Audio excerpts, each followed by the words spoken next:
A team of medieval knights march through the forest with their horses. One of the knights seems to be deaf. The other knights use their hands when they talk to him in order to better communicate. When the knights turn around, the deaf knight walks near the lake to wash his hands. To his surprise, he finds a piece of gold and bites it with his mouth to find out if this is real gold. As it appears, it is. In the meantime, the rest of the knights are having a meeting with some men who are dressed like priests. These men are probably powerful men since the knights kneel in front of them and pay their respects. Back at the lake, a mysterious woman who lives inside the water sees the deaf knights searching for more gold in the lake. She gradually starts showing herself and lets out sounds. These sounds often resemble screams, and are accompanied by dance moves carried out by the woman. The knights and the three priests listen to these sounds, and they gradually become attracted to the woman, indicating that she is something like a siren. All the men rush to go near her to the degree where they even start killing each other. The deaf knight has no idea what's happening. He is only notified when the rest of the men bump on him while heading inside the lake. While the men enter the lake, they end up sinking to the bottom of it. The deaf knight sees the woman, but he is not affected by her because he can't hear her callings. The golden woman understands that she can't lure this knight in,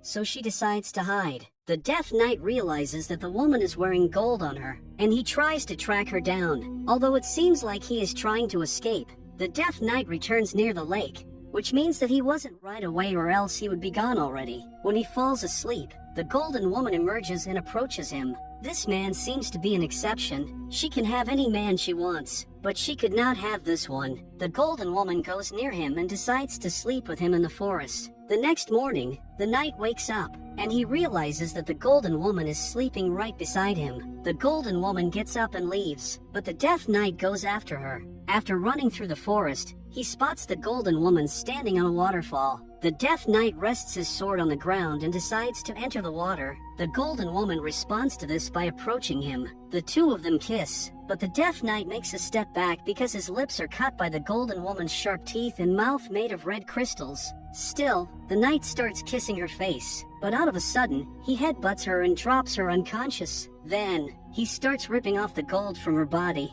After each gold that is pulled out, her body starts getting ripped. After throwing the siren back in the river, he gathers the gold on a blanket and runs away with it. However, the river responds to the woman's trauma by releasing a tsunami made of blood. At the same time, the deaf knight becomes able to hear for the first time in his life. Initially, he starts going crazy and even bumps his head on the ground, but then he realizes that he is able to hear for the first time in his life and calms down. The golden woman appears in the lake again, and she seems to have been hurt. She wants to take the revenge. She starts singing her songs again while making some moves with her body. The knight is affected this time because he can hear her. With each of her vocals, the knight is pulled nearer to her. Eventually, the woman makes him come into the lake, and he sinks down to the bottom, joining the dead bodies of all the rest of the men. The greed becomes the reason of his death, and the siren which takes his revenge.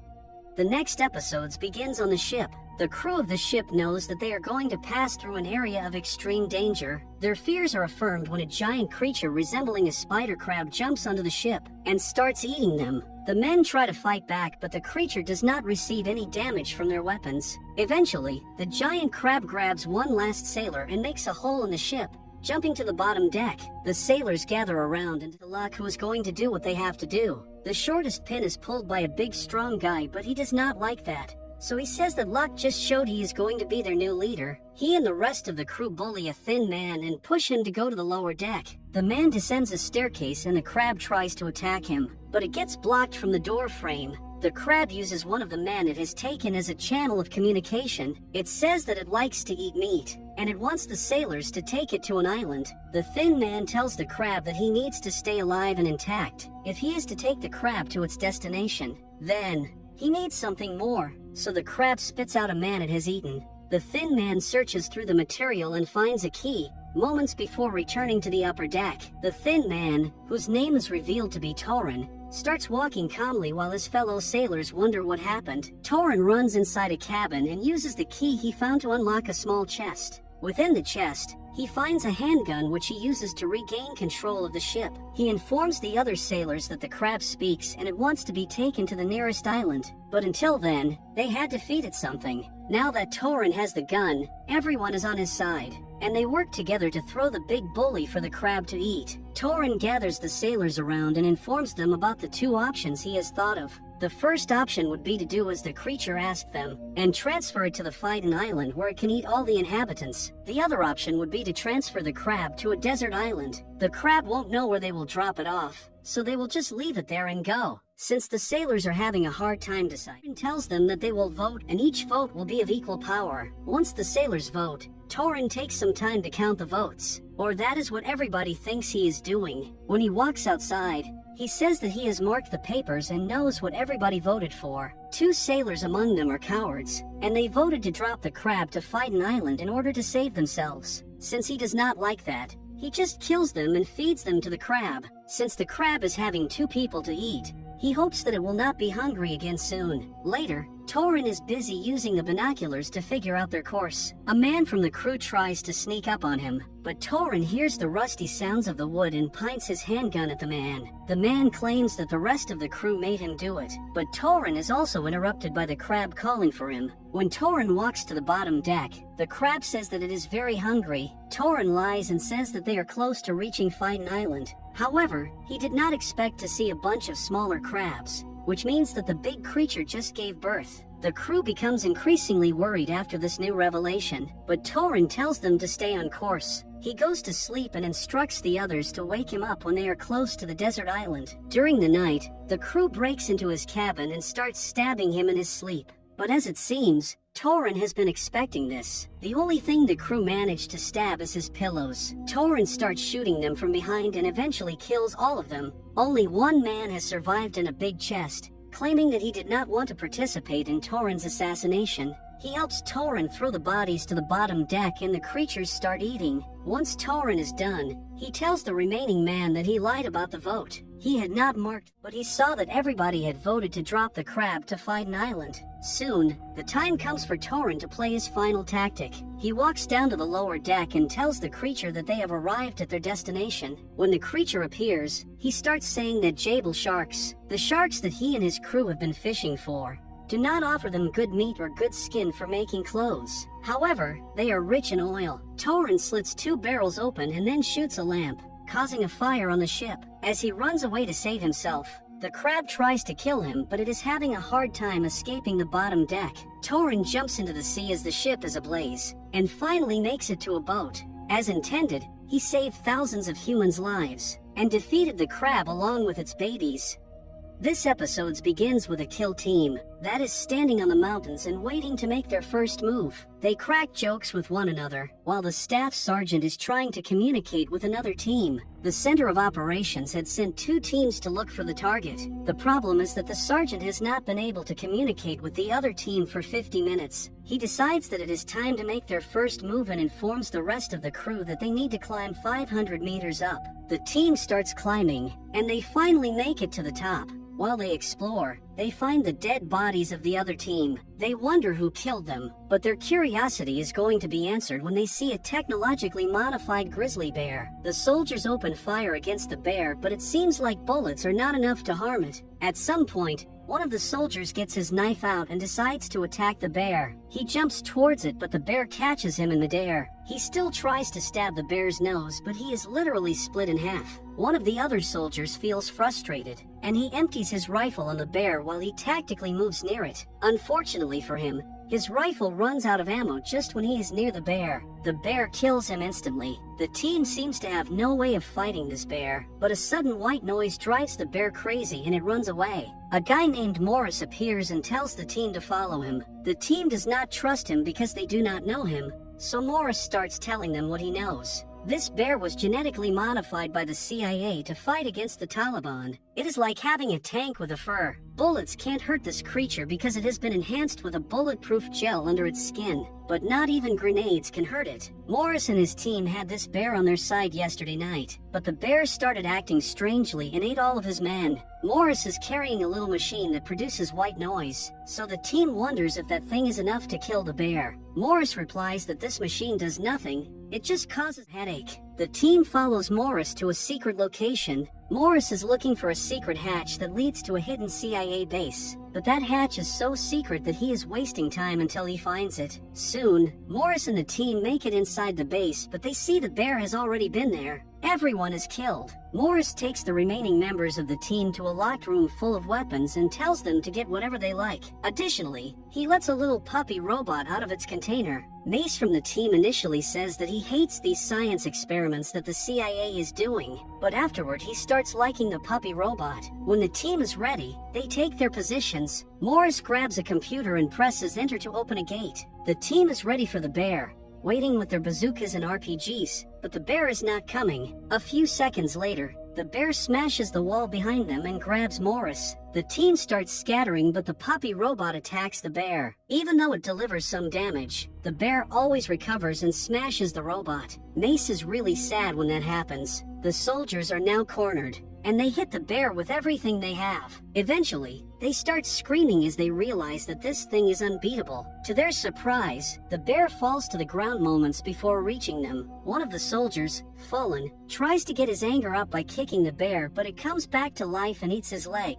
The two remaining soldiers hit the bear with everything they have, and they manage to defeat it. Mace pops a chewing gum and the sergeant gets scared. This bear has come back to life enough times, so their fear is justified. The sergeant approaches Fallen and tells him to be patient until they get help. However, Fallen knows that he is not going to make it. He asks the sergeant to tell his wife that he slept with her sister. After that, he just dies. The sergeant and Mace are the only survivors, but not for long. The bear launches one of its eyes and it starts beeping like a bomb. So, the eye explodes and burns the whole place down, also killing the two remaining soldiers.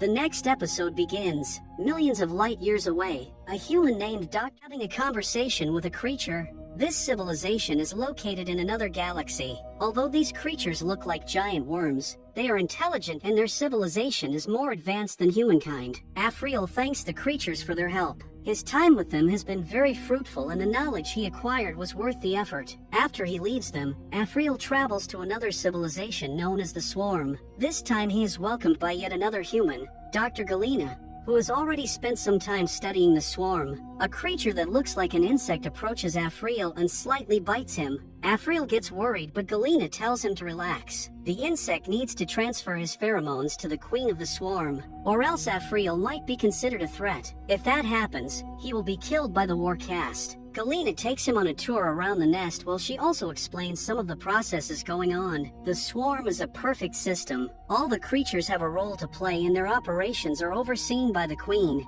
Galena claims that she has learned how to communicate with the creatures, and also get some food that she can eat. To demonstrate, she produces some food and gives it to Afriel for a try. The two humans can float freely throughout the Swarm, and they do not need oxygen tanks to survive. Galena takes him to see the queen and presents him with the different castes of creatures. The queen can produce any kind of creature that is needed for the nest. She is huge and she is connected to the nest. Later on, Galena asks Afriel what is the real reason of his visit. Afriel claims that he has come to collect knowledge, but Galena wants him to be more specific. Afriel says that if they study the Swarm, they can use the same processes to make humankind great. However, his real plan is to learn how to breed these creatures in order to use them as workers back on Earth. Galena believes that is pure exploitation, but Afriel reminds her that these creatures have no emotions or real motives. They just work. He also reminds her that everything he knows about the Swarm comes from her research. The Swarm creatures are never deeper meaning. It makes no real difference for them whether they work in the Swarm or they work on Earth. Galena sees some truth in his words and also wants to help humanity, so she agrees to help him collect all the data he needs. With that data, he will be able to return to Earth and breed Swarm creatures. As the time goes by, the two doctors work together and they get closer. The two of them develop a romantic relationship, but their routine is soon disturbed. One day, two creatures approach Afriel and tell him to not eat the usual food because it is not good. Then, these creatures along with Afriel are attacked by some larger creatures. The friendly creatures are killed, but Afriel manages to escape. Despite his attempts, the creatures find him and arrest him. Then, they take him back to a bigger creature that has trapped Galena and has marched her with it. This creature is not the queen, but rather an intelligent creature of the Swarm that was born recently as a defense mechanism to Afriel's data collection and disruption of Swarm processes. The The creature is just a few days old, but its memory runs thousands of years back. Afriel tries to reason with the creature, but it seems like the creature has its own plan. First of all, it is not happy with the fact that Afriel is trying to find a way to breed the nest's creatures. Secondly, it starts telling the story of an old species when it sees a little insect floating by. The ancestors of this insect used to terrify the universe, and they were planning to attack the swarm. However, the swarm bred their own kind and used them to fight against their race. Likewise, the creature knows that the same thing will happen with humans. Sooner or later, the humans will try to attack the swarm. They are a very active species and their nature is destructive. However, if they do not kill themselves first, they will try to come. The swarm is going to play the same strategy. It will breed a caste of humans, and if the real humans arrive, the swarm will have its own caste to fight against them. The creature gives Afriel a choice. He will either stay alive and intelligent, helping the creature breed humans, or he will be killed. The creature can create his clone anyway. Eventually, Afriel realizes that he has no way out of this, so he agrees to help the swarm breed its own humans. The next episode begins with a farmer named Mason. He wakes up as every day. Instead of coffee, he fills his cup with whiskey. Lately, he has been having trouble with the rats. He starts hearing noises and grabs his shotgun. When he enters the barn, he scares the hell out of his cat and makes her run away. But then, he sees a big rat standing on its 2 feet. He kills the rat and takes it into his hand to examine it, but then realizes that a bunch of other rats are staring him down. On top of that, one of the rats shoots an arrow at him. Mason runs out of the barn and calls a company that specializes in insect extermination. The representative from the company tells him that some animals are evolving due to the fact that humans are messing with the environment. Consequently, these animals are learning how to use tools. Mason interrupts him and asks him for a solution. So the sales rep presents him with an automated system consisting of 5 machines that can shoot rats as soon as they spot them. The system is soon installed, but it makes a mistake and kills Mason's cat. The sales rep forgot to mention that all other animals should be kept outside the barn. Mason wants to receive a discount for that. Over the following days, Mason can see lights and hear guns blazing from the farm. Although the automated system does a good job in the beginning, it proves to be ineffective as the rats find a way to destroy it. Mason calls the sales rep against, and this time with a more advanced system. This system has an aiming technology that is used by the USA Special Forces. When Mason receives the new delivery, he is surprised to see a fully operating robot. The robot gets straight to work and kills a bunch of rats. The next day, Mason sees a pile of rats building up outside his house. One day later, Mason wakes up only to realize that something big is going on in the barn. He walks into the barn and sees the robot fighting an army of rats. The rats have even hacked a few of Mason's machine robots, using them as vehicles to war. When Mason sees that, he comments that this looks like World War IV, clearly indicating that there has been a World War III in human history. The robot is giving the rats a hard time, but one of the rats demonstrates bravery and drives one of the machine robots towards the rat killer robot. Although a big explosion happens, the rat killer is still operating. It has lost half of its body, but it is determined to kill the rats. The robot approaches the rats while they are trying to collect their injured. One of the rats raises its knife, but it knows it is finished. At that time, Mason has a change of heart. He grabs his shotgun and he kills the robot. The rats thank him for what he did, and the courageous rat offers him to drink some wine. Mason tastes it and comments that it is very good. Mason salutes the bravery of the rats. Maybe that is a hint that he had to fight against extraordinary conditions during World War III. His age might indicate that he is a veteran. In any case, he sits down with the rats, calls the extermination company and tells them that he needs to cancel a check. The next episode begins on a distant planet. An explorer vehicle approaches a location that looks like a desert. There are 2 female crew members. One of them, Burton, is worried about this place and advises the driver, Martha Kivelson, to go back. On the other hand, Kivelson is not that scared and prompts her friend to relax. She says they are just going to take a quick look along with some pictures. Then, they will drive back toward the base. Kivelson should have known that things rarely go as planned. Out of a sudden, a crater explodes and sends the vehicle flying in the air. Burton is not strapped, so she is launched out of the vehicle. When the vehicle is stabilized, Kivelson walks outside and finds her friend dead. Her protective mask has been broken, and Burton was immediately frozen. Kivelson feels bad because she knows this is her fault, but there is nothing she can do now. In a minute, she has to face a problem on her own since her costume is breached, and she is running out of oxygen. To resolve this issue, she detaches the door from the vehicle and then approaches Burton's dead body. Kivelson plugs her costume into Burton's costume, and now has the ability to breathe her tank's oxygen. At the same time, she uses the door to place Burton's body upon and drag it along. Burton calculates the distance she has to walk back to her base, and it is nearly 40 kilometers, which equals a full marathon. Kivelson does not have many choices available, so she decides to walk the way back. At some point, she realizes that she is going to get tired and her chances of surviving are thin. To deal with this, she infuses her oxygen with a substance that resembles drugs. While Kivelson continues walking, she hears Burton's voice speaking to her. Since she is not certain if due to the drug, she decides to check on Burton. As expected, she is dead. But while Kivelson keeps walking, the female voice insists on speaking to her, even reciting a few lines from a poem for her. Later, Kivelson sees a giant rock but imagines that this rock takes the shape of Burton and gets up to walk. After she shakes her head left and right a couple of times, she realizes that she is just seeing illusions. The rock is still in its place and it is not moving. Later, Kivelson receives a warning from her suit system that she has around 15 minutes left of oxygen. She also realizes that she has around 15 kilometers to walk and knows that she is not going to make it. She infuses her oxygen with the drug again, even though the suit system informs her that the drug might have some side effects. While Kivelson starts walking once more,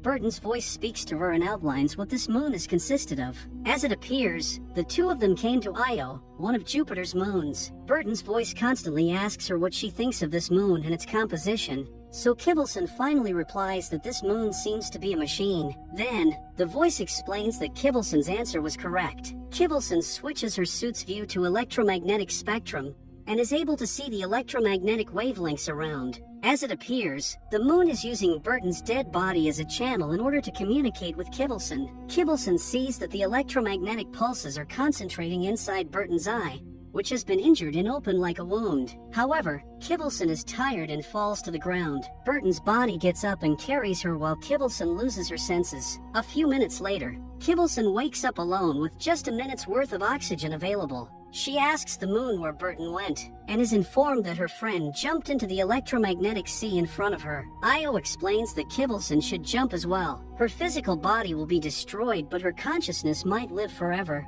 Kivelson has no other choices anyway. Before she jumps, she asks Io what is her purpose. Io replies that her purpose is to get to know Kivelson. After that, Kivelson jumps into the electromagnetic sea and her body starts decomposing. She merges with the moon. Finally, we are hinted that Kivelson is still alive, as her voice tries to communicate with the nearby space station sent by the humans.